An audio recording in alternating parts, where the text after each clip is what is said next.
it is hot as fuck here in Texas right now. I'm drinking water. I know it's hard to believe. A lot is going on this week. The world's burning, but one thing that's not burning, we have Pat Oates on the show. I know the fans are like, what? How'd he get him? I don't understand. He's not part of the circle. Pat Oates, hilarious. How you doing, man? I'm so glad you came on the show. Good, man. I am a fan. I've told you before when you hit me up, I'm like, when I start seeing a ski mask talk shit to Barry Ribs, I'm like, I'm in. I'm in. Yeah. You're in the right circle of the world, and I'm happy the two are meeting now. Right, man. It was very exciting because I first heard you on Kumia whenever I didn't have anything going on a few summers ago. Maybe it was last summer. And I only started going on there last May. It's been only 1 year since I got to be on because I remember right when I was like integrating into stopping drinking and figure out what the fuck I want to do in my life, I would just listen to Kumia or the Compound on all the shows. And sometimes when I didn't know the guest, I would kind of skip over. But one day it just landed on your episode. I mean, I'm not going to lie. I was only listening like there's somebody I knew on. Right. That's all I ever would do. Yeah, so I wasn't paying attention. It went to the next episode. I'm like, who the fuck is this guy? He's on fire. And I hit you up on Twitter that day for my personal account. And I was like, dude, killing it on Compound. And so I was just like, man, I got to follow him. So that feedback that day, I'm not going to lie, that was the best non-sex boner I ever had. When I left, a buddy of mine, Steve Halligan, was a guest, and they told him he could bring someone. Yeah. And he's been going on. And I wasn't a big fan of the show. I wasn't a subscriber. I obviously knew who he was. Yeah, right. But my brother's a huge fan. So I was like, I'll go on there for that. Of course. And it was so awesome. But to sit there with Anthony and David, how quick they are, was amazing. When I walked off, I got hate. That's how the Compound people are. Of course. They're fucking savages. Yes, I got so much love from you and other people. Just like, dude, you're awesome. I was walking on my dick down fucking it's all through Broadway. It was awesome. See, another thing I like that you do, and I'm not sucking dick right now, but a lot of guys don't know how to do this properly as far as promoting going on a show. But I don't know how you do it, but every time you send out a tweet like, hey, I'm going to be on Compound, like you guys have no idea what it feels like to sit next to Radio Legend. That makes me want to watch your episode. You know what I mean? It's like I'm when a I was fan. Like, it's just like so a lot of people could be like, oh, I'm going on the Compound. Watch this now. And it's like, I mean, why would I click on that? There's nothing exciting. Or they don't promote it. It's like, fuck you. It's Anthony goddamn Cumia. Right. It's like he's part of one of the greatest morning teams of all time. He's a morning show genius. Yeah, you go Howard Stern and him as the big names. Exactly. And why would you not be excited to sit next to him? Right. And every time they let me come back on, I'm excited every time. Of course. Like, why wouldn't you be? Like, you get that text or that email, you're like, okay, I'm going to drop what I'm doing. I'm going to go sit next to Anthony Cumia for 2 hours and have the most fun ever. I mean, you can't not have fun on that show. Oh, the craziest one was when I had to be there it was Anthony, Dave, and me. And then as we were starting, they go, oh, Jim Norton's going to pop in. And I'm like, what the fuck? So I'm sitting there. And then that was the best feat when people are like, you held your own with them. Because that's 3 Hall of Fame fucking snipers. Yeah, I mean, and for them to throw it on you like that, you're not prepared or anything. Not like you would have to anyways. But in order to, and when you get that feedback, like, dude, you held your own, it's like, man, awesome, because that's really, at the end of the day, that's what you want to hear when you're sitting next to that, Definitely. But at first you're like, oh, do they think I'm that bad that they need to bring in Jim? Like, you're like, oh, fuck. Yeah. I didn't it's think like about they just drafted the retarded kid on their dodgeball team, so they got to go get a ring or two. I'm like, oh, goddamn it. Anthony's calling. He's like, hey, who's on the show today? We got Pat Oates again. Oh, shit. He's like, who? Can you text Norton? I've been on 9 times, and I'm sure you have to still explain to Anthony who I am. He's amazing. It's not like we have a friendship or anything. Yeah, I mean, and he's done so many shows. It's just, like you say, a radio legend. So it's just got to be so natural to him. He just sits in the chair and he takes off. He's still got the papers for what he wants to talk about, and that's it. Yeah, a buddy of mine, Mike Fanoia, who's been on the show before, and he had a show a little bit on Compound. He told me with the papers, he goes, you're doing well when Anthony doesn't keep going to the paper. When he keeps going to the paper, it means he's run out of shit to say to you. So I always pay attention to that. Like, fuck, he's going to the paper. It's like, damn, I never even thought about that either. That makes so much sense because you can tell when the show's on fire, those papers don't get touched. They don't. Those are just like the stories if he has to talk about them. If him and Nick DiPaolo are sitting there, there's no fucking papers.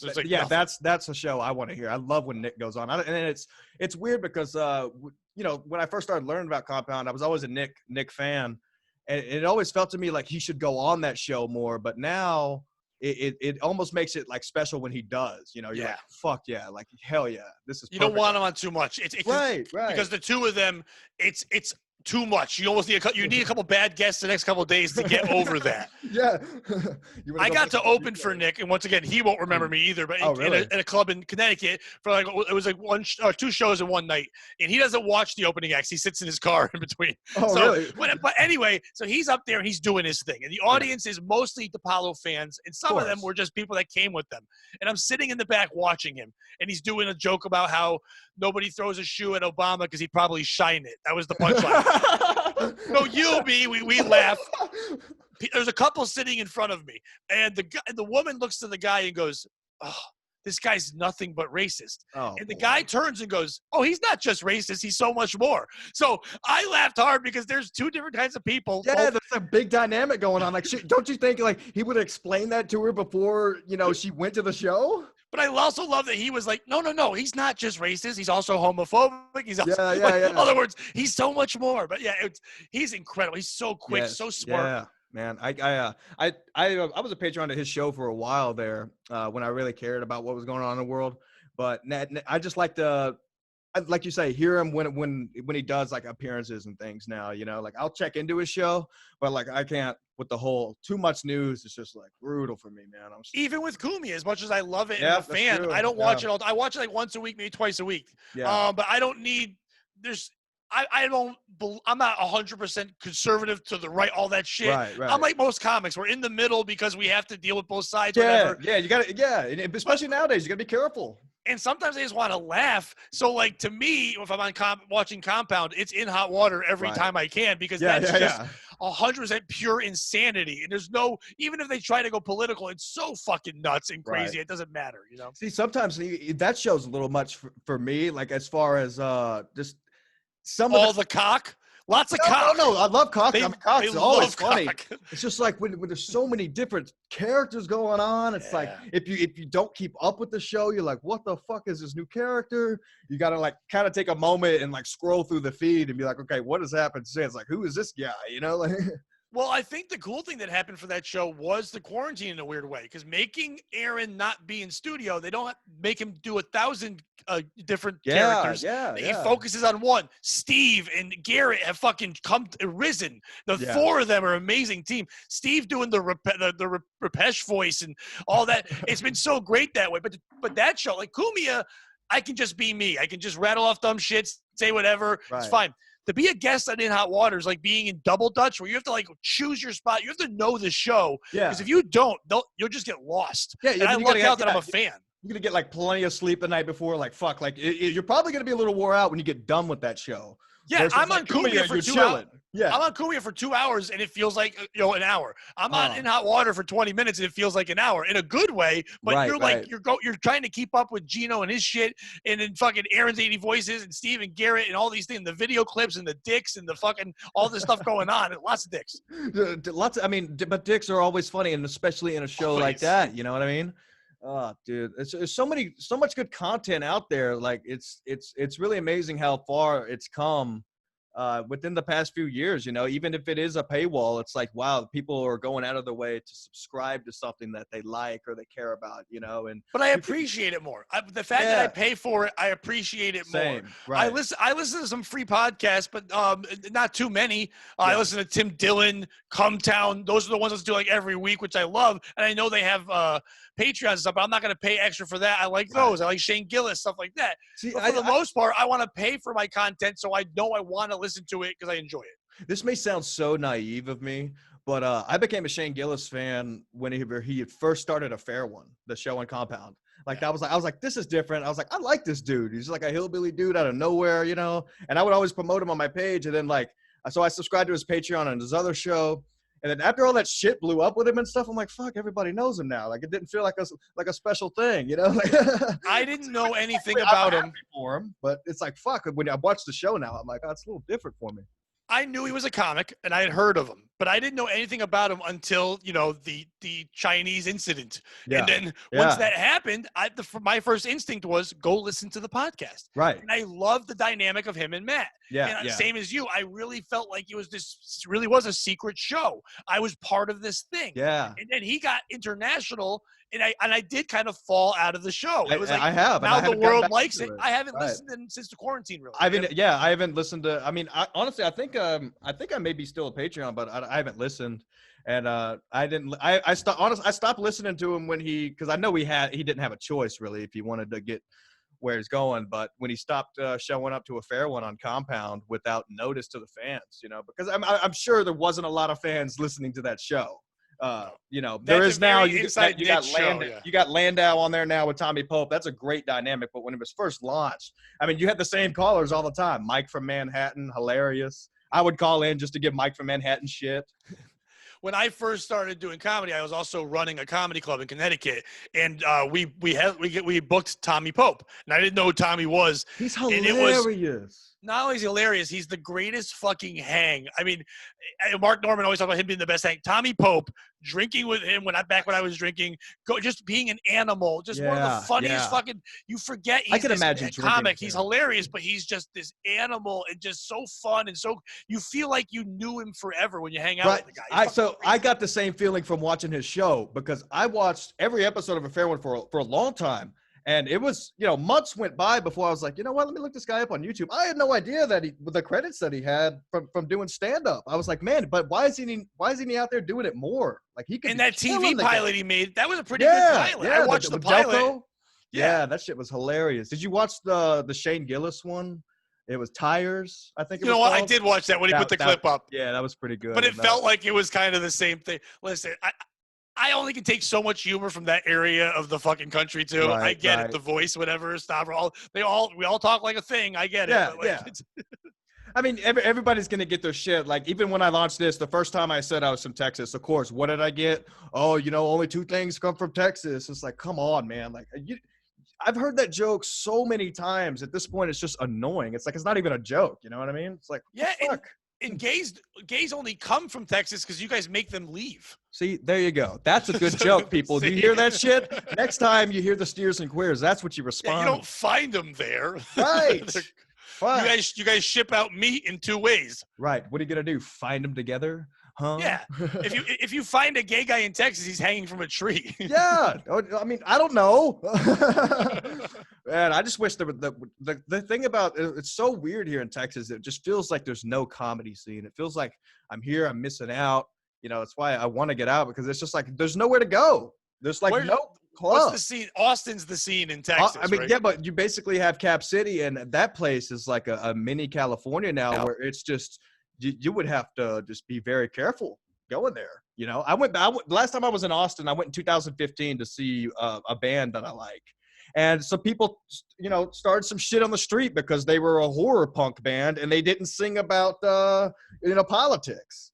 It's like, they're doing their own thing, fucking. No, I need my insight from a horror punk band. How dare you? You never heard of horror punk? No, I've never heard of horror punk. Dude, it was for a while it was my favorite genre because I don't get big into movies because I don't know if I don't have a high attention span or something, but I like music and I like things I can hear while I'm doing shit, So my way of like, if I wanted to experience like, ghost and horror and shit like that is punk rock music called horror punk. Now there's bands like Calabrese, great guys, Blitzkid, the Crimson Ghost, one of my favorite. I mean, they got a song called The Body Bag. It's just the best. I could play one if you want. I mean, it's great. I would listen. And any band that sounds like a dead person having their period, Crimson Ghost, that's a good time. Even like that. Like, it's actually good. Like, are you a fan of punk? No, I'm sure it's good. Like punk rock music and like a rock. I like some punk rock music. I don't like early punk like as much as I used to, but I like more of like a popper punk. So but they're not screaming. No. I don't like the screaming. I like deep voice, like vocals. Like fucking. Yeah, I want to hear them sing. I want to hear. That way, it just sounds genuine and like, hey, man, like they want to sing the song. It's like they're screaming into a mic. What is that? Yeah, you're gonna be hurt later. No, but it's great. They got there's a band called The Other. That's they're out of most of your horror punk bands, believe it or not, are from Germany. There's a few out of Jersey. No, that makes sense. And there's one out of Arizona, which is Calabrese. Check those guys out, man. They keep producing records. The If three anyone brothers. knows horror, it's the Germans. Really? Yeah. I mean, hell. Yeah, they're good at it. Yeah, I mean, most of your horror punk bands, that's where they come from, you know. And according to some people, they had a thing called the Holocaust. I don't know. yeah, who knows? Yeah, you give one small conspiracy about a protest, and next thing you know, everybody thinks you believe the Earth is flat, so you can't even say anything anymore.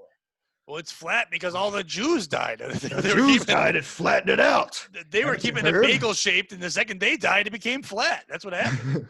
Haven't you heard of dead weight? That's a lot. It flattened the globe. Oh boy, yeah. Oh man. So how's your rioting out there? Honestly, we're right here in the Bible Belt, so it's very calm. I went down actually on Monday night because they had announced there was going to be a riot. And I had to let the cops up on the roof of my building where I work. And I went out there just digging around. It's all peaceful. You're not going to get a whole lot of problems and shit like that. Well, I went down Tuesday and you could tell there was more people. And I was interviewing people, asking them if they like Dos Equis, the Right. beer. And if they said yes, I was making sure it's known that the guy who claims to write the Dos Equis commercial, Brian McCarthy, is a known racist. And then I would show them. He didn't write it, did he? That's his claim to fame. I heard that was a lie. It is a lie. I think I heard that on your podcast. Yeah, with but Gino. he's still so he's always stood behind the fact that he wrote the Dos Equis commercial, right? Well, when him and Kevin split as podcast host together, he never came out and told his side of the story. Like he just never did. Like he was being a recluse and just attacking people on Twitter or whatever. And some of it was funny. He eventually got angry. And right around the time I started my show, he was on a rampage, and he reached out after I did a show with Kevin, because I mentioned that I want the Brian interview, Right. So I had him on, and I let him tell all the truths. Well, when he came on my show, I let him talk so much that he included incredible details about writing the Dos Equis commercial. So there was another Twitter fan who I had on he sent this 2-page report to me in the email. Me and Kevin, Chad Zumach, it had Dominic Sin 88 follow him. He's a great guy on the podcast. And the timelines, there's no way to add it up. So but Brian still stands behind it. So somebody that has IMBD Pro recently sent me a bunch of phone numbers to the advertising agency I got to try to get a hold of, because I want to be the one who fucking makes Dos Equis release who wrote the commercial. Just tell us who it was. I don't think they'll care. I don't think that's kind of hidden. They won't give a fuck. But if I go down and I'm interviewing people telling them not to drink the brand because a racist are out there, that may get some attention if it gets enough views. Yeah. You know what I mean? I've never met Brian McCarthy. I only know of him from Kevin Brennan fans and what they say about him, Jim Stansel and me and people like that who talk about it. So of course I read it and go, he's the worst human in the world. I've never met the guy. Well, I think I've seen him naked on fucking Twitter, and that's gross. Yeah. Well, people are posting that to clown him. But the thing about it is, the Kevin Brennan fans, those are loyal fans. I mean, they're not gonna turn their back. And I mean, that's why they like the show, because Kevin's a loyal guy. He tells the truth. You know what I mean? Oh, like I was telling you before we started recording, when we got ready to record my pilot for Compound, people had said to me, obviously Kevin's brilliant. You've been doing comedy forever. Right, I'm not comparing myself to course. Kevin in any way. But Kevin, they said our style, the way we talk and rant and do it, and our demeanor, our brand, if you will, was similar. So I wanted to watch someone who handled Compound in the way I think I would. And I also believe that if I do get on Compound, I will be thrown out in a year. So I watched a lot of Burning Bridges, and I was like, wow, this guy is brilliant. And he just runs a show, and he's funny. And I like that he pulls no punches, and he tells it like it is. But I would think it'd be impossible to be his co-host. Well, so I think it'd be hard because he's so dominating. But the thing about it, Kevin expects loyalty back. Yeah, you know what I mean? So Kevin would have people on his show that would also do morning. Now, Kevin and Bill had a little beef going on, so Brian came to Kevin and said, hey, would you mind if I did morning? But since all these other people get to come on your show and do both, and Kevin was like, no, you're my co-host. If you do the show, I'm going to fire you. They're in a big beef, Right. So at this point, Brian's not a comic or anything. He's got credits from back in the day, but he's getting so much attention from Kevin's show, he's starting to take on his own persona and thinks he can kind of do what he wants. So he does the show anyway. Kevin fires him. He told him he's going to fire him. Well, why would he? Here's the thing. Anyone that's watching Morning is not going to watch fucking Kevin. And anyone watching Kevin isn't going to go watch Morning unless the beef. If they're doing a beef and going back and forth, so you want to watch both, kind of like Gino and Joanne kind of do a joking back and forth, so you'll keep watching the next show. That's one thing. But for Brian to go on, you're not going to draw in people to go watch Kevin. They're not going to like. If you like the fucking, the Coke version of Regis and Kelly, you're not going to watch Kevin. Yeah, you know what I mean? So, exactly. Yeah. So at the end of the day, everybody liked Brian when he was Kevin's co-host. For the most part, most people did. The minute he fucked Kevin over and he did the show when Kevin asked him not to, the fans turned on him. And Brian has had chance after chance to help him to win over the fans. He would win over a few at a time. Then he would come out on Twitter and do something dumb to make him hate him again. He did it to himself. He stopped being funny. Instead, he would just attack. Like there was one night he tweeted 99 times and he responded to every tweet. And so so if you're a Twitter troll and you see this guy's having a meltdown responding to everything, what's the first thing you're going to do? Go after him. Exactly. Crazy. So everybody attacked. You know what I mean? So it was just like a meltdown. That the next day I had him on the show, and then the day after I had him on my show, he deleted his Twitter completely. So does he do a podcast now? He does. It's called the Brian McCarthy Interview Show. I can't believe I just plugged it. The fans are probably going to be pissed off I did that. He hosted on Facebook. Okay, let me explain something about this. What an awful name for a show. Yes, exactly. It's almost as bad as the Pat Oates podcast. Anyway, there's guys on Twitter that are fans of the show and everything that are genuine fair guys. Like Ken Mosca, fair guy. He was on the show at one point. He even says like there's some episodes I can't, like he just can't watch, and he's hosting it on Facebook. I was telling somebody the other day, when I was in the 9th grade, I started a Facebook page about a truck. It's called 1995 Chevy. I haven't touched the page in almost 10 years, and it still has twice the following than the Brian McCarthy Interview Show. And he's been doing this show for a long time, But doing a show on Facebook, is he clean? Like you can get thrown off Facebook very easily. He does some things that are questionable, but he does a lot of puns and things like that. And I mean, the show is just very goofy, bland. Right? Yeah, it's goofy and it's bland. If you're coming from, so let's say if you're used to watching Compound every day and you were to go watch something like that. Now, Brian that makes sense why Kevin had him on then, though, because Kevin being the humor he is, you want that quote unquote punching bag sidekick if you can have it. Well, not only that, like he wasn't even a punching bag. He was genuinely very good at making puns. And at first it was annoying to all the fans, but after a while it grew on you. And it did, he was like you say, a goofy, and he always had extravagant stories. So of course, whenever they broke up, all the fans are like, wait a second, are these extravagant stories that he always adds details to the truth? And so now there's a big pushback to catch him in these lies. If he could just come out and say, all right, I lied about writing the commercial, we'd be fine. We'd go away. A lot of people go on podcasts and kind of stretch the truth with some stories and shit like that. But it's great. But that one like that's very provable. You could find out who fucking wrote the Grozecki's thing. Yeah. I mean, we proved like the ad agency and what year, and his years are like 4 years off. So we just want to know, we just want somebody to come out and say it from the ad agency, And so a lot of the fans have been hitting up this Michael Blatter. They're sending me the messages between the two, and it's pretty golden. Michael's just not responding. I got another phone number I'm going to try out personally. I haven't had time this week. I'll get to it. A lot of other shit going on. Like I said, I was, my day job today. 2 guys fucking threw rocks through the windows, brand new windows at an ice cream parlor last night. I don't work at the ice cream parlors. It's in the building, What flavor of guy threw the rock? Well, look at this. There's 3 news stations here in town. KLTV 7, you got CBS 19, and you got Fox 26 if they're still around, I think. And Fox 56, excuse me. CBS 19, before I even pulled the camera footage from my fucking security cameras, came out and said 2 white males not affiliated with the protest threw rocks through the window. So I have the camera footage now of 2 Hispanic males who were spotted 2 days prior in the protest, walking right in front of the building. I have proof of this. So I'm not going to release it until I find out who the fuck they are on social media, and I'm going to dox them right on here, give out their plugs to everybody. Hey, you guys like destroying windows? Here you go. Only if they're 18. That's the part I'm iffy on. They look really young. But now they're going to go arrest 2 white guys? No, they're not. I mean, I worked with the people who are not affiliated with the news, the guys who wear badges, and they know who to look for. Because that'd be great if you hated two white guys that you could just say it was them right now. I could. You know what? Yeah. I could actually I could implement a photo into my camera. I'll just tell my friend, hey, dude, go stand in front of the Andy's ice cream parlor, and then as soon as he does, I'll capture that on my camera, send it to the authorities, and be like, this is the guy.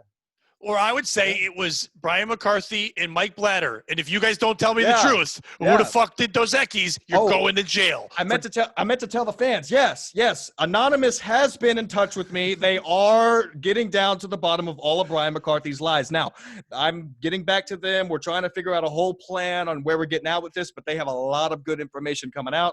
So we'll be on top. Some guy asked me if Anonymous has been in touch. Yes, they've been in touch with Ski Mask Collective Program. And we will get out there and get to the bottom of the lies because we have to at this point, unless he can disprove himself. Go on a podcast, Brian. Go on and say, I'm sorry I lied. And then just come back on Twitter and have some fun. You have your own podcast. Go on there and say you lied. It'd be the most watched one. It'd be the most watched one. It really would be. You know what's sad, though? There was so much backlash from all the lies that he told on my show. It's my most watched episode. Yeah. It's always when you have the polarizing thing is when you have the best episode. So. I was like, fuck. But my best episode's Dave Landau, though. That one, really? Yeah, I want to get him because he I used to message him before I got sober and kind of get tips from him. You know what I mean? Yeah. And then because he always seemed really genuine in the way that he would talk about it. He never pushed it down anybody's throat, and I like that. You know, because I don't try to do that. I still go out with my friends. I'm like, dude, you want to drink? Drink. It's just not for me anymore. You know, it's dangerous. Yeah. Listen. I quit a couple of years ago, but I just quit because I didn't like the people that were around me when I drank. Yeah. I mean, I've talked about this on other podcasts, but literally I hooked up with an ex-girlfriend who was drinking a 12-pack of cider in a 1-hour drive home. Yeah. And she finished the 12-pack. I woke up the next day, saw how gross she looked, and she was just angry and mad. And I'm like, you know what? I quit drinking, and you have to go. And that was it. And I haven't drank since. She was like kind of the rock bottom thing, and I'm like, get out. And I'm done, and I haven't drank, and I haven't missed it once. And I didn't go to any meetings. I just didn't want to. Yeah. See, I was working in Alaska, and I was in like 5 years into heavy drinking, working on fishing boats and oil-filled supply boats. You learn how to fucking hold your own, you know? Well, I would think so. Anyway, I came back to my hometown to hook up with an ex-girlfriend, and when that ended, it really set me off the rails, and I started drinking out of pity and shit like that. So I did that. And, you know, I was waking up on my kitchen floor, just I wasn't achieving my dreams. Like I knew I wanted to do shit like this, you know, and be myself, but I didn't know how to achieve that. So one day I was like, fuck it. I'm going to take a personal vacation. I went back up to the Pacific coast, got trashed. That's actually when I met Dave Landau, went to a show there in Tacoma. And when I got back home, I drank a 6-pack, and the next day I woke up and I haven't touched a drop since. And it was just weird. It's just like, I had that realization. It was like, fuck, whatever. No, if you want to take the next step from just having fun to making it a job or career, whatever, you do have to take it seriously like it's a job. And you can't drink on a job. Yeah. Listen, many people drink, and they should. We need drunks to laugh and listen and be involved. I need them to be our audience. I love alcohol. I love it. I love being around it. I still love going to the dive bars. I love it. Those, you know. I have no problem hanging out at bars, being around people, all that kind of stuff. I've never smoked a cigarette in my life, but I don't hate smokers. I don't drink anymore. I don't hate drinkers. I don't really smoke weed anymore. I haven't smoked weed or anything like 2 years. Yeah. But I love people that are high. They're fun. Yeah, exactly. Most of them. I just can't do it. It's not. That shit freaks me out. I don't push it on other people. And when people ask me how you quit, I'm like, I can't even help you because I just had to meet a terrible person and make me so sad that I had to stop drinking. That's exactly what happened to me. Like I took the personal vacation, and what happened on that was I had genuine fun for the first time since I could remember. And I was like, wow, that was nice. Do I really need to continue doing what I'm doing home? You know, coming home from work and just getting blacked out within the first 2 or 3 hours on my front porch. Not to mention, go ahead, doxers. I know you guys are threatening anyway. When I got a DWI, when I got pulled over, my BAC was a .39. You know, it was a problem. And in the video, I was talking just fine to the police.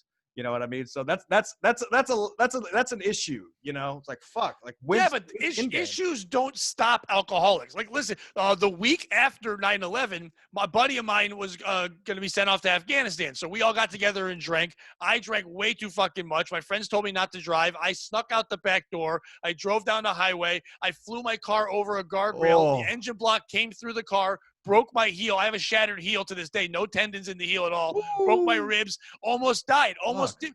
My now ex-wife, and my wife at the time was pregnant with my first child. I almost never met my kid. I was this close to dying. You kept drinking. 6 months later, I was Of back course, drinking. yeah. I mean, I got stop you. trashed the day after I got my DWI. I continued to get trashed. I got it in the month of December. I didn't get sober till July. You know, Right, I just didn't drive down that highway anymore. yeah. I mean, what are you gonna do? You know, like maybe I should avoid that one if I'm gonna have a couple. You know, I'll plan a different route.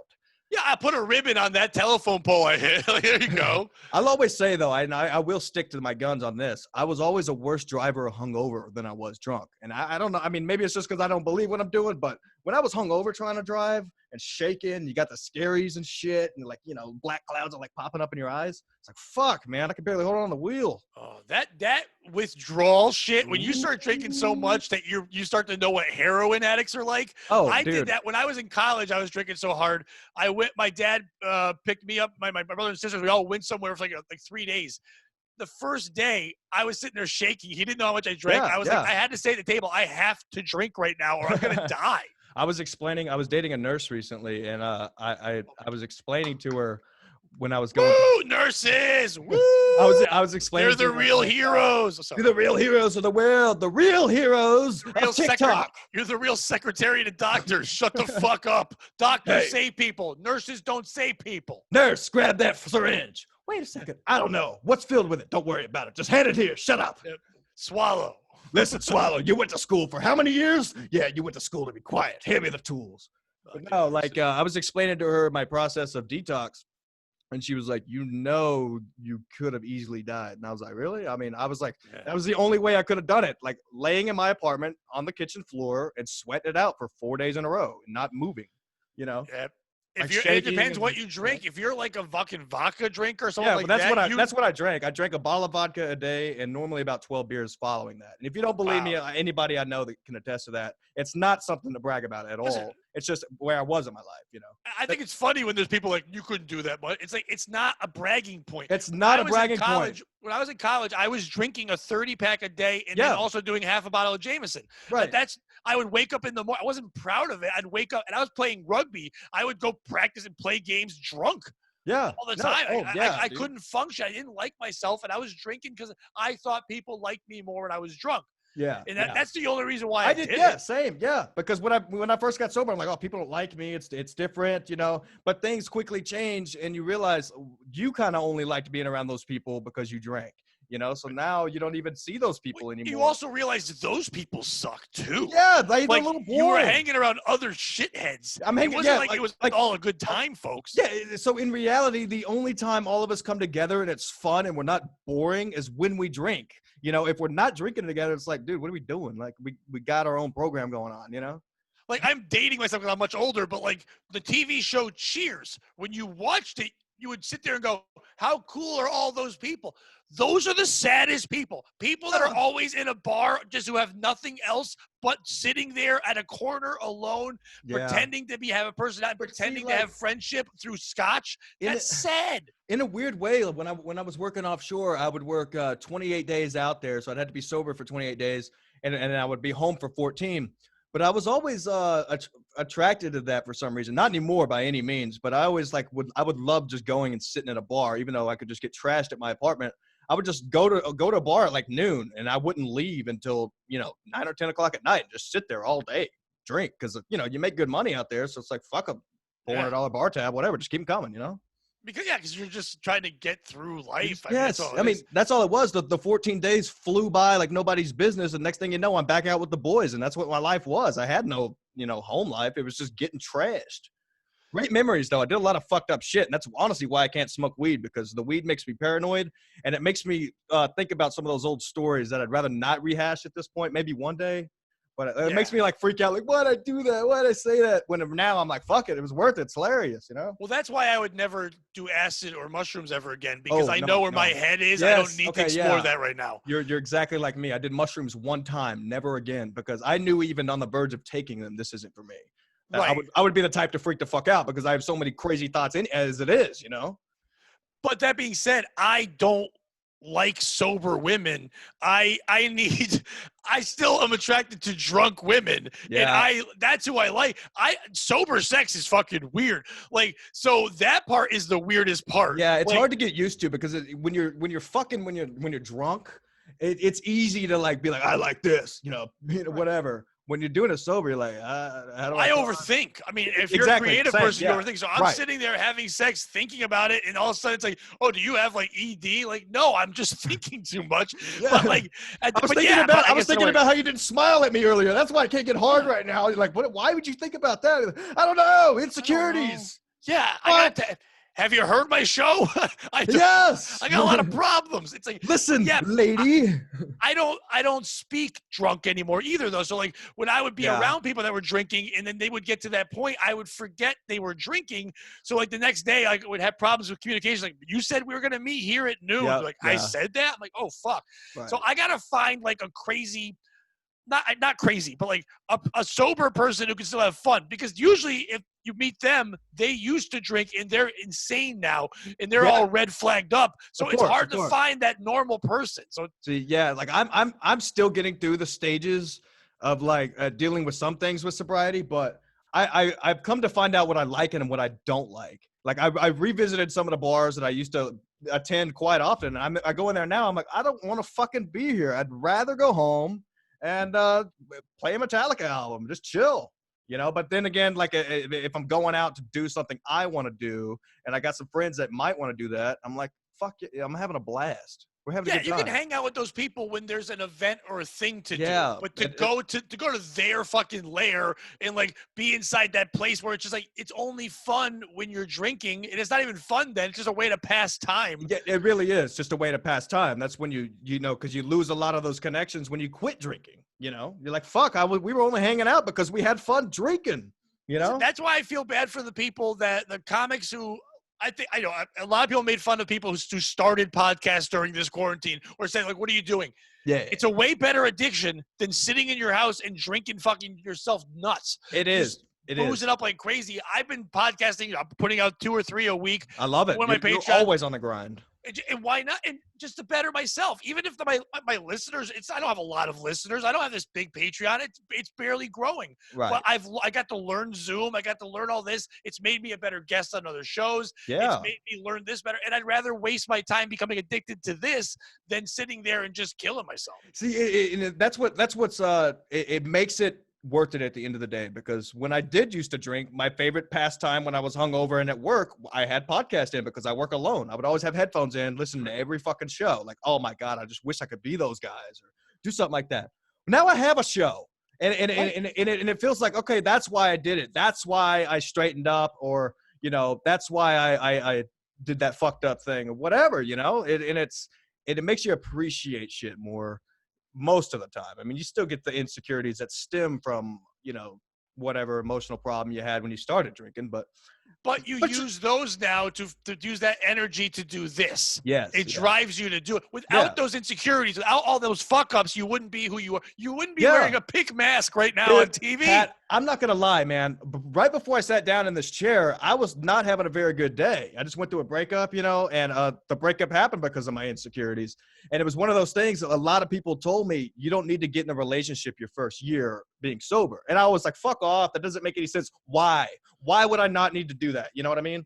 And now I know because you're not ready. Well, you're not ready to take on other people's lives. Well, not only that, I got with this girl and she immediately made me happy. So what's the first thing I did? I quit going to therapy, right? A few weeks later, slowly but surely, those insecurities started creeping in. And you may notice those about certain people, but you'll never notice them about yourself until it's too late. Okay, so you're not going to notice small change in yourself until it's either too late or it's done something good. So it was too late, and I was like, wow, holy shit. So I went back to therapy 2 days ago, and I feel normal again. It's something beautiful about, and therapy's not for everybody, but there's something beautiful about having a room you can go in with somebody who doesn't fucking know you. That's why it's beautiful, and laying all those insecurities on the table and leaving them there until it's next time to go back. You know what I mean? Listen, you show me a couple that says they're best friends, and I show you a couple that each of them hate each other for real. Yeah. Like, you can't talk to just the person you're with your whole life about your insecurities, about your problem, because they're going to take it personally. And they also, they stop to respect your opinion. Yeah, Watch yeah. a couple that's been around for 30 years together. They don't give a fuck about each other's opinion. They don't care what they think. They don't care about them at all. You need a stranger to tell things to. You do, so they listen to you, because they may love you, but they don't give a fuck about what you're thinking anymore. Well, not only that, like I was explaining this to my mom too when I was talking about it. I was like, you have to understand, like, you guys know me too well. So if I was to say something so crazy about something I think about, you would laugh and think it's phony, because there's no way I would ever say that to you. But in reality, when you go into that room, you talk about some of that shit. Right. You would just, like, you wouldn't even think about saying to people that know you, you know? And it's just, we don't even really need the therapist. We just need a chance to talk where no one else is judging us. Right. It's okay to feel that way. Oh shit, it is? Yeah. Podcasts when you go in that room, that. You think it's fucked up. That's why you're there, you know? That too, though. We're learning whatever. Yeah, that's true. Yeah. I'm becoming more comfortable on it. When I did my first MLC appearance, dude, I was explaining to my friends. I was like, man, my friend plays guitar. He's in a hard rock band. I was like, that what I just did, that's like Metallica calling you on the phone and saying, hey, come do an hour show with us. I was like, that's what I just did. And he was like, wow, it's really like that? I was like, yes, you know? And it's so, like, after that appearance, I've slowly gotten better. I did a recent show with Kevin again, and it's all relaxed now. But like you say, you know, you start to feel comfortable, because at the end of the day, you stop to you go, if they didn't think I was worth it, I wouldn't be here. Their name is on the thing. They know what's going on. Now, they may also not think about you at all, and in reality be like, oh, last second put a guest on. But at the end of the day, that was the thing for me. I've been doing comedy 12 years. Most of my life never felt like I fit in things. People would say I was immature with comedy, or I was trying too hard. What do you mean by that? What do you mean, like, the immature aspect? I've been this sense of humor since I was born. So, like, when you're in like teenage cocks and shit. years, Like, cocks are funny. cocks are hilarious, all that kind. Yeah. Telling a Puerto Rican they're Puerto Rican, saying whatever I want in my head, just rattling things out, always going for a joke. Of course. It's not because I'm trying to get attention. It's just the only way I fucking like to communicate. That's how you express yourself. Right. So a lot of times, some people are like, well, that doesn't fit here, doesn't fit there. When I went on Compound, I would look through the glass and watch all the producers and everyone there, and they're laughing, going, we like, come back, do it. I'm like, I finally fit somewhere. My humor, my thing fits here. Right. And it fits in with them, and it makes me feel good. So now when I go on, I go, I can just be me, and they don't give a fuck. And if people hate me for it, that's hilarious, because you live in Iowa and you know who the fuck I am? Fuck you. You're tweeting at me right now? Don't you have anything else going on? You're telling me how much of a dickhead I am? There was a guy one time who said, I hate when Pat Oates is on, it ruins my day. And I liked it and wrote, I'm psyched I ruined your day. Yes. Like, I don't even know you. Fuck Black Lives Mattering. That guy's life doesn't matter. Fuck your life. Yeah, he was probably doing it just to get a rise, to see what you could say. He wanted attention. Right, yes. And I gave it a little bit, and he probably was happy. Probably showed his one dumb friend, look, the guy I hate said something. It's like, you fucking loser. Yeah, no, I remember feeling good about something, like, not feeling good, but there's a band called Alkaline Trio, and they're a pop punk band. There's another pop punk band called Blink 182, who I've never been a fan of. I know them, yeah. But yeah, so the lead singer of Alkaline Trio, which I always liked for their darker songs and shit, he decided he was going to go be the lead singer of Blink 182. Now, I'm in, like, the 11th or 12th grade, so I start tweeting at him, you know. And I'm like, fuck you, you know, why are you going to do this, you know? And he came back and attacked me, and I was like, oh, showing all my buddies. And after a while, I was like, this is the gayest thing I've ever done in my life. I was like, why can't I just enjoy the albums, you know? Yeah, but that's who we are now. We can now reach out to fucking people that we thought we always put in our head. They're just people. They are. At the end of the day, everyone. That's what I tell all my friends who are, like, nervous going to interview. I'm like, dude, it's just people. It's just people. Like, Kevin Brennan's doing a job to try to make money through by entertaining. He puts you on. He makes money when people subscribe to the Patreon. If he has you on, he thinks that you're helpful in him making money. He's a person trying to do a thing. He sees you as an asset. Take that in. If Kumia puts me on, they go through subscribers. If he puts me on, he's not going to put me on if he thinks it's going to make people not watch. Right. So therefore, they do have respect for me. So therefore, I shouldn't be looking up to them. I should be looking at level with them and proud that I'm on the show with them. Exactly. I mean, at any point, like, even that's what I've come to realize too. Like, when people are watching, I'm happy people are watching my shows. You know, like, you're spending time out of your day to watch my show. Like, that means a lot. You know, it's good. It's a good feeling. You know, people like the content. Thank God some Chinese guy ate a bat, so now people have so much time they can listen to you and God. me. You know Thank what I you mean? for eating that fucking bat, Chinese guy, Yeah, dude. because when that happened, I think it was before coronavirus when I started playing around with the iPhone. The original video is still up. What it was, the first video I ever made actually was like back in November. I did how to score a sweet deal on Black Friday. And what it is while everybody's out shopping, you're in the neighborhoods, So I Yeah. had the ski mask and I was breaking into a house, which is actually my apartment, and I stole a TV, and it was like got feedback. And then I got the new iPhone and it had that iMovie app, and I'd never fucked with it before. So I made this hilarious video about me throwing ribs in the oven. It's up on the YouTube, original video ever. And after that, I was like, there's a lot more I can do with this, Yeah. And I've And had these mics all for it like, takes is you. And here's the thing: if you were drunk in you, no. no, you wouldn't have made the video. You wouldn't have done that thing. You did a simple little thing. The first time I did a podcast, I literally did it because I was working at a place and we were bored and there was equipment there. Yeah, I didn't yeah. want to do it, but I did it and I went, ooh, I like that. The first time I sat on Kumia's show, I was like, ooh, I like this. I want to pursue trying to put on a show. Right. It's taking that one step. That one video you made all of a sudden became something. That's true. You don't do that when your mind's clouded. You don't do that when you're feeling like shit. No, you're not. And I don't know if it's just me and it's something I care about, but I've been a comedy fan for a while now. I think I started probably in 2012 is when I got heavy listening to it, And I always told myself, and it was the one thing I always stuck to, and because normally I would tell myself shit and then the next day I'd fucking do it anyways. But I always told myself I want to do comedy, but I'll never do it while I'm drinking, ever. Never do it. And so like it was like a month and a half after I quit drinking, I was like, I'm gonna go up, and it was like the most I did a show in front of 5 people and bombed, but it felt so good to get up there and do that and get that rush. And honestly, I needed something to put me out of my comfort zone at that point, because I was too comfortable living life the way I was, and it wasn't going anywhere. You also need a new thing to chase. That's the thing. Like when people say like, how do you stand up in front of people? It's like, how do you not? Like, it's certain people's minds in a certain way. Like, how do you just sit there and blend in with the other fucking dummies? I want to stand. I have thoughts in my head. I think they're funny. I think outlet. I should share them. I should share them with strangers. The people sitting in chairs are fucking stupid. They can't come up with their own thoughts, so they have to come out and they have to sit there and go, oh, okay. Now, certain people sit there and watch and go, wait, I could do that. Now, most of them can't, but they should all try. Right. Because you never know. Yeah. But then you have to realize you need to do it for years and years and years and years just to get bad. Yeah. I mean, you know what I mean?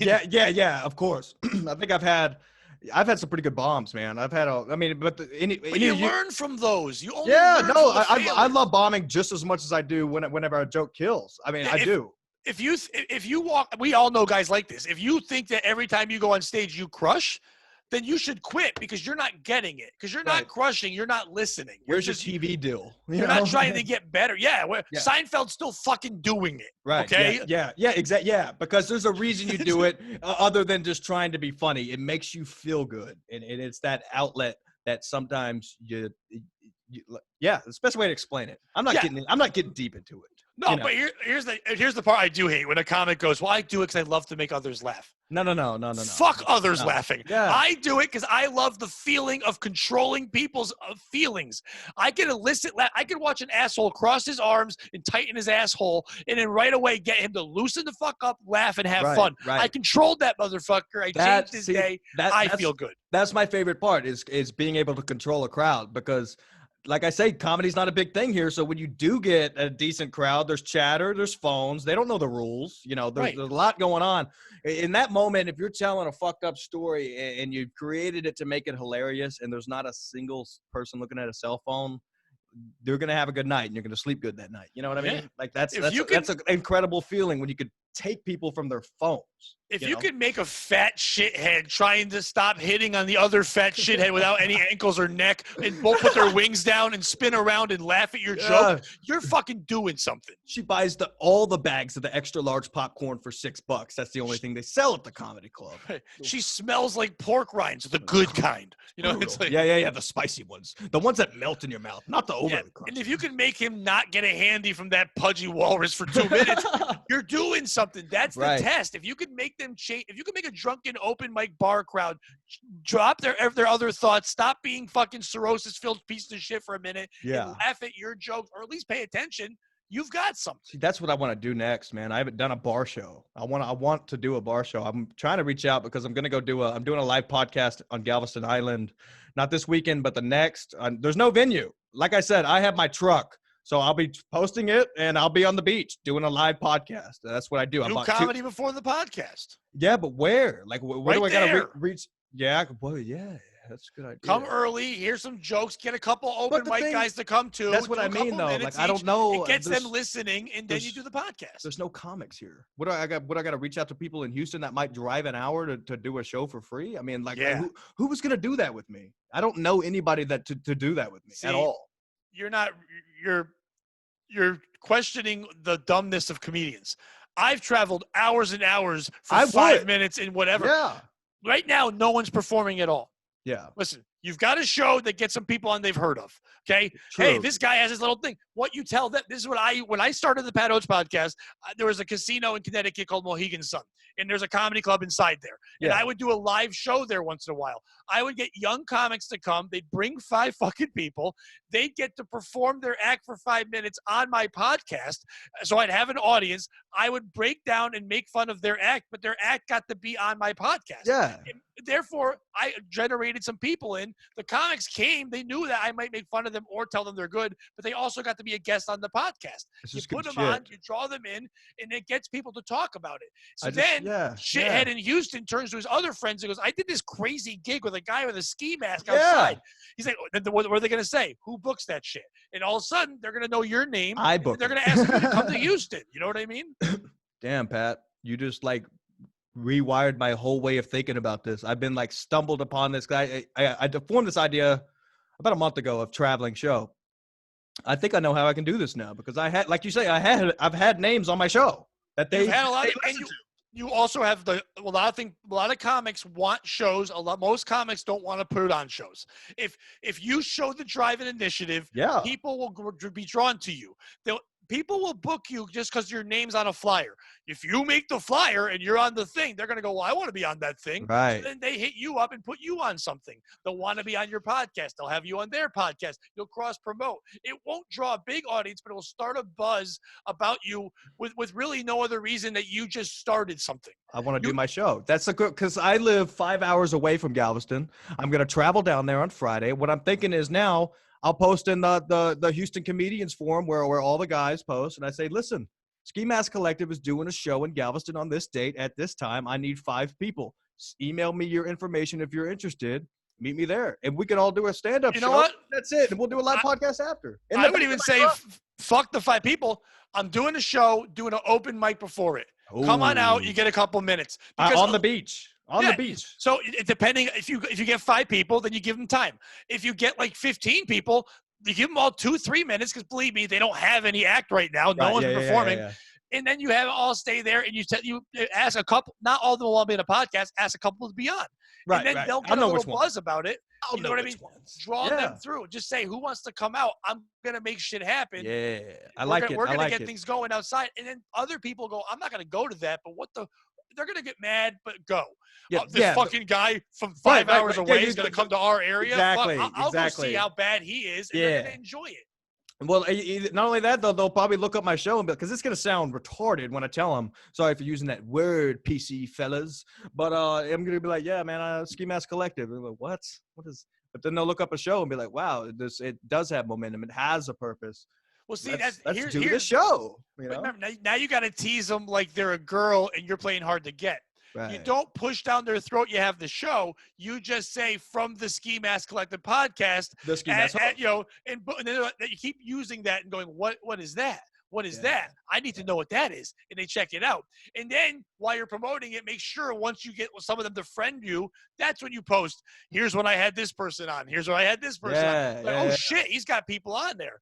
So I mean, I don't That's know how good. many people in the Bible area know about the compound in There's Brennan not. people. There's none here, but I Right. know there's some in Houston, and that's 4 hours south. But I mean, Right. I got family in Houston too. My mom and my dad live there, so it's not like I don't have connections there. So if I do get an invite to a club, that's the perfect way in, and that's the way I got to Right. do it. So But also, most clubs want to know if someone has a buzz about them. If you seem like you have a buzz about you, I'm gonna they'll create a give you a buzz. Yeah, chance that you create the buzz. That's what I was doing forever. yeah. I was just taking on gigs and putting my name out there just so people knew my name. Yeah. And there becomes a buzz because you're building it. But you can either sit there and hope they're going to call your phone or fucking force the call. Right. Yeah. Yeah. We're gonna sit around waiting. We gotta get the shit going. I got stuff I Yeah. need to say now, motherfucker. You got to know what I walk up to them, take a brick, throw it through their fucking window, and Yes. start this shit. Yeah, and after that, offer them a good deal. Be like, hey, Safe Light's offering 120 for replacement, and this other place is offering 50. Can I do a show of what? You know what I mean? And if they don't like the deal, just kneel on their neck. It Yeah, works. and yes, I'll kneel on the neck, but I promise it won't be longer than 6 seconds. And if it is, I'll kneel down a little lower. I mean, what do you want me to do? I mean, I'm like, I thought I heard the national anthem. My bad. I was, hey, didn't they say kneel now? I don't know. Is Drew Brees getting expunged from the NFL? What is that? It's like, come on. I was proposing to his neck. That's what I was doing. I asked his neck if he wanted to marry me. He couldn't lay off the mashed potatoes recently. It was the only way in and not the only way out. Oh man, it's so much fun. Holy smokes. We're not in an hour yet. We're not. You motherfuckers. Pat, are you doing radio, or is that like a guest spot radio? No, I've been a guest on a couple local morning shows in my area. So about a year or so ago, I had asked them, I said, hey, how do you get into radio? Like, I'm an older guy, but I started liking from doing Kumia, from doing this other stuff, I started enjoying it. Yeah. So I asked one of the bosses there, and he's like, we don't really have anything for like a morning show for you to be part of right now. But if you want to learn the technical part of it, we'll hire you part-time. So I've been a radio jockey. I've been okay on it's a station that plays like grunge and alternative music and shit like that. Yeah. And I go on for like a 2-hour shift. Like it was every weekend, but now with all this, it's been like every other weekend. Yeah. But I just been learning that side to try to build up that. And I want to learn this the same way I said with the comedy. I want to learn every aspect of it. So when I do get my own chance, I'm professional. You're ready. I know what I'm doing, and there can't be any questions. I want to be able to do it all on my own.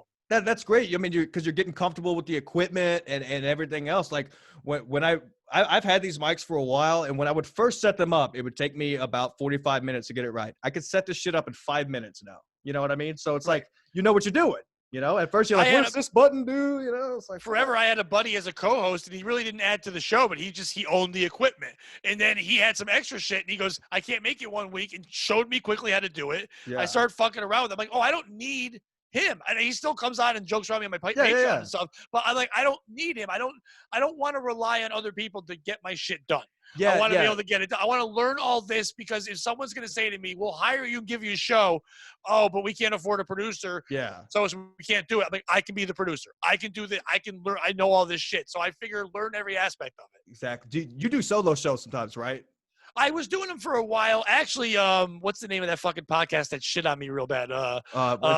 Carl's. Who are these podcasts? Who are these podcasts? Yeah, I can't wait for mine. They trashed me, and I'll tell you right now, I learned so much from their trashing because I thanked them. I said, "Hey, dude, I thought it was funny." He's like, "Dude, no one receives this well." I'm like, "Hey, those guys are genuinely funny. I mean, they know funny, what they're doing." And I enjoyed their show before because Kumia turned me on to it. I'm like, I don't care if they shit on me, but I listened and I was like, you know what? I was repeating myself too much. I was babbling. I do need someone else to go back and forth with. Yeah. So sometimes on the Patreon, I'll do shorter ones by myself. But when I'm doing an hour show, it makes sense to have a guest on. Yeah, it does for an hour. So that's why I asked, because I've been thinking about this, because as a fan, and first and foremost, I always think it's important, if there's a host I like listening to put out those solo shows and do something by themselves. And so, I mean, I did one at the beginning and it went well. And even some of the fans have said, "Hey man, why don't you try doing a solo show now?" And so I shot one the other night, but it was a disaster. I tried to do it at the same time when I was cooking, and I burned it was fucking. I still got it. It was crazy. Well, if you're gonna do this, someone that's been real helpful to me with this stuff, E-Rock, has been ridiculously helpful. He's really messaged me a lot and helped me out with give me tips because he's stuck during the COVID. He's like, I'll give you some Yeah. tips for no reason. Uh-huh. One thing he told me was, if you're gonna do shows on your own or even with other people, take it professionally. Have notes. Have things to Yeah. go with the Kumia thing. Have bullet points. Don't just ramble on. Know when you're going to end a segment and move to the next one because people Right. will get bored and tune out. Make sure you seem like you know what you're doing. Don't just let your mind wander because I will go off on rants, so I have to make sure I have this, So it's this, easy, this, and this. It's easy to do with another comic or a guy that also does comedy because we can converse and have Right. conversations because, you know, I like. So, but like you say, when I did the solo show Tuesday night and I went back to watch it, repeated myself a lot. I said the F word way too much. And I said, Yeah. I was like, it's going to take 4 hours to cut all of this out if I have to even try to make it decent. I was like, scrapped. Right. When you're on, like, I'm on your show, I know you're going to lead me in a certain direction. I'm going to go where I go, and you're going to move it on to the next thing. Right. When I'm running a show, I'm learning that. But when you're by yourself, you have to know when to move on to the next thing, when to change directions, when to stay in a spot, when to not overkill something, when not to rely too much on a video or a thing. And also, it does help to have someone else smile or laugh sometimes, just one person in the room. So sometimes if I do it by myself, I do have a buddy or somebody just chill. My kids have it, sat in the other part quietly, but like smiled and laughed, just so I can feel like, because as comics, we need that connection. Right. And it's a weird disconnect when you first start doing these kind of shows where you're assuming they're laughing or assuming they're enjoying it. Yeah, it is. It is. And I guess that's a weird aspect of me because I don't have a lot of friends that get it, that get the whole why do you want to just go talk into a microphone for an hour? There's not a lot of people like that here. So I kind of have to come in my studio and do it alone and then go hang out with those people. Cause I've tried to have them like sitting in the background and they're just like smoking cigs, rolling blunts, drinking and shit. And I'm just like, guys, I'm right. doing But you had drinking buddies. You need podcast comedy buddies. Yeah, exactly. You need to post in those local groups. And it's great that you have names on, but once in a while, let a couple of the local shitheads be on. Well, I did. That's what I filmed yesterday. I had a good buddy of mine who did a year in prison. He had some great stories, and it didn't go well. But so we're gonna reshoot that Monday. Don't worry, it'll be out. But have these comics on, and then show them how fun and see if they'll start doing their own fucking podcast. Yeah. And therefore, you get to be a guest on that. It grows a community. You get more people, and then more people fucking get it. You know what I mean? Yeah, that's true. It's just it's so weird, man, because I listen to all the shows and I'm like, dude, everybody loves comedy. Like they want to go out to clubs and things like that. The club here, you'll get a crowd, but you're never going to see those faces again because they don't make it feel like a place to come back to, if that makes sense. Then that's the choice. Like for a while when I was booking stuff, sometimes you have to be the one to go, then I will make it happen. I'll find the bar, the place that will let me do this thing where it's a fun vibe, but it's my show. I'm the host. I run it. And when comics come here, whatever, and you make it your show and you show the younger guys when they come in how to run a show. Right, you don't have 50 comics on it. You support the veterans. You let young guys get a chance, but you make the show the certain amount of time it needs to be. You tell people to shut the fuck up. You make the bar turn the TV off. You make it professional, and then young people see that. Then they put on shows, and then shows get run the right way. If everyone runs like an animal, then there's no good shows. And there's something beautiful about that because as a young guy starting out, those shows that are well put together and timed correctly, and this comic's coming out, those shows are intimidating, you know, to see because you're like, wow, everything's right. It's good. Shit. So when I do go to a place where I could just go up and ramble and I'm never going to get a light. I can literally just stand up there for as long as I want. It's like, I don't need this much of an influence in my life. Like I kind of need some order. So you're right. I mean, like even here in town, there's plenty of bars that I think that would let me host a comedy night now that I gain a little bit of attention and they can, if they don't know who the fuck I am, just come and listen to a few episodes. Guaranteed they'd reach out. But even then, to be honest with you, they won't even care about that. No, as long as you, when I first started, I'd go up to a bar and I'd say, I can guarantee 12 people will show up and drink beer. Oh, okay. Because why? Like I do that because I do 12 comics would come show do an open mic. Yeah. And they will all buy a beer. What's your slow night? Well, Tuesdays suck or Mondays suck when there's no football. Okay, guess what? Monday night, 7 to 8:30, we'll do an open mic. Anyone can perform. They come here. We're going to ask you to turn the TVs off. That's all I ask. And maybe have a beer special or two. And the comics will drink beers. The comics will stay. They will. And that place will be happy. And then, then people start to know your name because you're building within the town. Someone else wants to put an open mic. Maybe you're not going to run it, but another bar goes, I want one of those. Yeah. Now another kid does it. Now there's 2 mics. Now there's a bigger scene. You can grow that scene, but it needs to start somewhere. You're right. Even though like I plan on being out of this place in a year and a half. Sorry if my boss is listening. He's the one who gave me this laptop. You didn't know about that, did you? No. But you're right. There's a because down here everything's segregated, not in a bad way like you would think. It's a good way. Yeah. Well, no. I mean, it's not a happy way as a performer or anything like that, or as somebody who wants to go out and meet chicks. But you got a club where you know the country guys are going to be at. You got another club where you know the punk rockers are going to be at. You got another club where you know it's just a sports bar, and that's it. You know, there's no place to go where it's a mix in between. But now, like the country club, you go inside. There's a huge stage where the big country bands play because that's all there is down here. But outside, there's a swimming pool, a taco bar, and a small beer bar, and also a really, really small stage that's made for taking pictures on. That would be perfect for a comic to go up. And there's plenty of seating and everything outdoors next to a pool. That would be perfect. It'd be like, yeah, like you say, because I know I could draw at least 30 people that I know that would love to come to a show. Right, and you just make it so it's conducive to the comedy community. A lot of new people will start doing comedy if they know there's somewhere. Yeah. The hardest thing about comedy is knowing where to start doing it. It's like Fight Club. It's all underground shit until you find out. And you're like, oh my God, it's comedy here, there's comedy there. But if you, as an outsider, you don't know it's there. You're so right. You got to.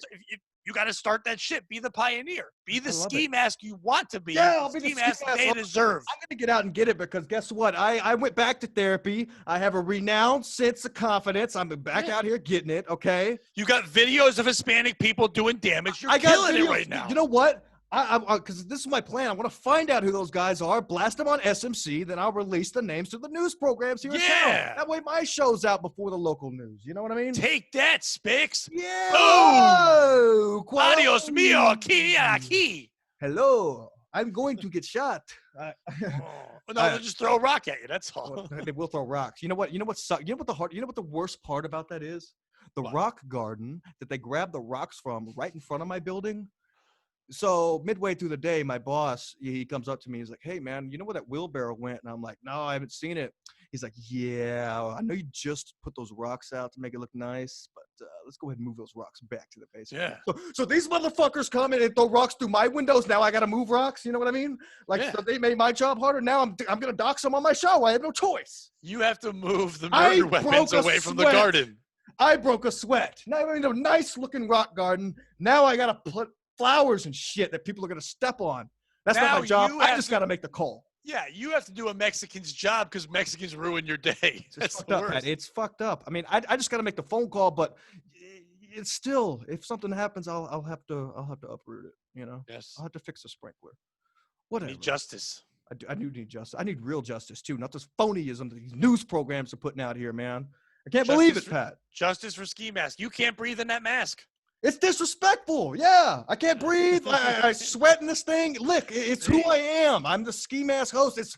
Look, either you like it or you don't. If you don't, leave some hate comments because I need some haters. Yeah. If you don't, come on. Come on. Come on. Why don't please watch a few episodes and you want to do a show? You don't like it? Then go watch Brian fucking McCarthy on Facebook. Go subscribe to Brian. Oh, yeah. Disubscribe from Brian McCarthy's Patreon and subscribe to everybody else's. Come to mine. Pat Oates Podcast. Pat Oates Podcast, dude. Boom. Hilarious show. Go listen to that. It really, man, you're killing it. I knew having you on was going to be so much fun. Dude, I'm psyched you did. Like I said, I've become a fan since I saw the ski mask. I saw the people he had on. Yeah. And I was just like, it's going to be a fun conversation. I mean, honestly, like today was probably the most depressing day I've had in a little over a month. And I was like, fuck, I don't feel like doing it. But I was like, Pat Oates, man. He's like, every time I hear it, it's going to make the day. I feel 100% better. It's great. So, you know what? So do I, man. I was having a tough day too. This was fun, man. Thanks for having me on, bro. Good. You got man, I'd love for you to come back here in a few weeks. We'll check in. I want to have you on mine too. So I'm definitely I would love to do your show, man. That'd be so much fun. We'll do it soon, without a doubt. Yeah. And you got any dates or anything? Is Nothing. that working? Literally, it's the podcast. So please, what I ask is either subscribe to my YouTube channel, Pat Oates, it's the YouTube channel, or the Patreon. We're growing that. I'm putting on tons of content. A lot of good guests have been on there. Or if you don't want to do any of that shit, I understand. No one has any money. Just watch the podcast. You Yeah. can watch it on YouTube, or you can see on Spotify or fuck on Apple Podcasts. Just subscribe and check it out. Right. As always, subscribe to the shows. You know the logo. It's constant content, constantly being released. That's what we do. We're always going to be putting out videos, no matter what. If they suck, go to the next one. Whatever. And if you don't like it, please leave a shit review. I welcome them. All right, Pat, man. Enjoy it. Enjoy your week, and we'll talk soon, buddy. Keep your head up. Thanks, man. Appreciate it.